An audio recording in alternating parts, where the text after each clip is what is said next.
వాడివేడిగా మండల సర్వసభ్య సమావేశం ముంచంగిపుట్టు మండల సర్వసభ్య సమావేశం మండల ప్రజా పరిషత్ అధ్యక్షురాలు అరిసిల సీతమ్మ అధ్యక్షతన అధికారులు వాడివేడిగా మండల సర్వసభ్య సమావేశం ముంచంగిపుట్టు మండల సర్వసభ్య సమావేశం మండల ప్రజా పరిషత్ అధ్యక్షురాలు అరిసిల సీతమ్మ అధ్యక్షతన అధికారులు సభ్యుల మధ్య ప్రజా సమస్యలపై వాడివేడిగా చర్చలు జరిగాయి.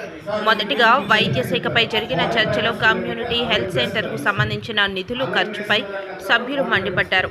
విద్యాశాఖపై చర్చ కార్యక్రమంలో సభ్యులు మాట్లాడుతూ ఇప్పటి వరకు మండలంలో 41 పాఠశాలల్లో ఉపాధ్యాయులు లేరని, పాఠశాల ప్రారంభం నుండి ఇప్పటి వరకు కొన్ని పాఠశాలలు తెరుచుకోలేదని అన్నారు. రెవెన్యూ శాఖపై చర్చ సందర్భంగా సభ్యులు మాట్లాడుతూ ఇప్పటి వరకు రెవెన్యూ సదస్సులో పెట్టిన అప్లికేషన్స్ పరిష్కారం కాలేదని, రీసర్వే చేసిన భూములకు పట్టాలు ఇవ్వాలన్నారు.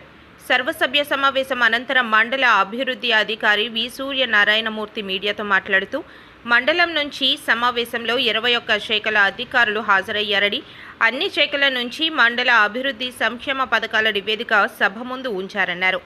ఆరోగ్య శాఖ, రెవెన్యూ, విద్యాశాఖతో పాటు వివిధ శాఖలకు సంబంధించి సభ్యులు లేవనెత్తిన ప్రతి సమస్యలు పరిష్కారానికి కృషి చేస్తామని తెలిపారు.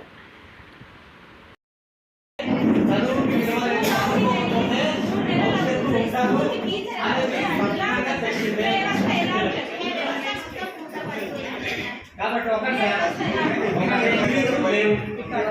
ఇది వాస్తవం. 41 స్కూల్స్లో ఇప్పటికీ ప్రారంభమయ్యి 41 స్కూళ్ళు భవనాలు లేవు. అలాగే ఈ సంవత్సరం జిపిఎస్ ఎన్ని సార్? అది ఒకటి.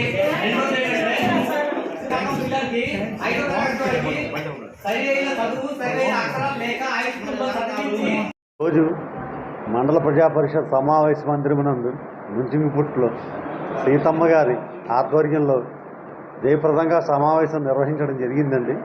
ఈ సమావేశంలో ప్రధానంగా 21 శాఖలకు మనం పాల్గొనవలసిందిగా ఆహ్వానాలు పంపించాము.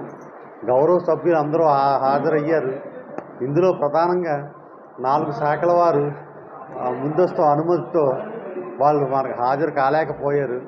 కానీ ఇందులో ముఖ్యంగా గౌరవ సభ్యులు వైద్య శాఖ నుంచి నిధుల ఖర్చులు, రాబడి ఖర్చుల వివరాలు తెలియజేయమని కోరారు. తదుపరి సమావేశంలో తెలియజేస్తానని చెప్పి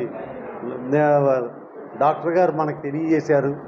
విద్యాశాఖలో ప్రమాణాలు పడిపోతున్నాయి కాబట్టి ఆ ప్రమాణాలు మెరుగుపరుచుకోవడానికి తగు చర్యలు తీసుకోవాల్సిందిగా గౌరవ సభ్యులు ముక్తకంఠంతో తెలియజేశారు.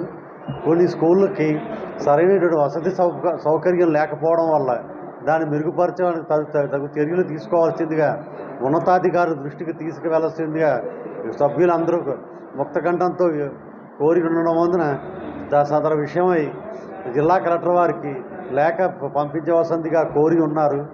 అలాగే వైద్యశాలలో స్కానింగ్ నిమిత్తం ఇక్కడ డాక్టర్ గారు లేనందున వారి స్థానంలో ఎవరినైనా నియమించవలసిందిగా కోరి ఉన్నారు.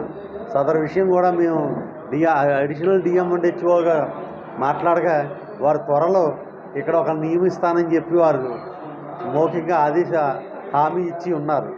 అలాగే అన్ని శాఖలలోనందు వారి యొక్క సభ్యుల యొక్క సూచనలు, సలహాలు పాటించవలసిందిగా వాళ్ళు కోరి ఉన్నారు. వెలుగు పథకంలో మండలంలో మంజూరీ కాబడుతున్న రుణాల వివరాలు ఎప్పటికప్పటికి ప్రజాప్రతినిధులకు కూడా తెలియజేయవలసిందిగా కోరి ఉన్నారు.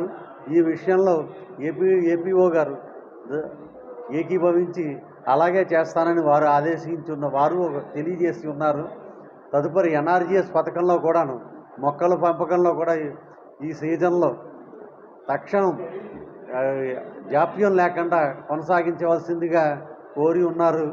ఈ విషయంలో ఏపీఓ గారు కూడా తగిన హామీ ఇవ్వడంతో సభ్యులు సంతోషించారు. అలాగే మండలంలో జరుగుతున్నటువంటి వర్కులు యందు నాణ్యతా ప్రమాణాలు పాటిస్తూ ముందుకు వెళ్ళవలసిందిగా గౌరవ సభ్యులు సూచించి ఉన్నారు.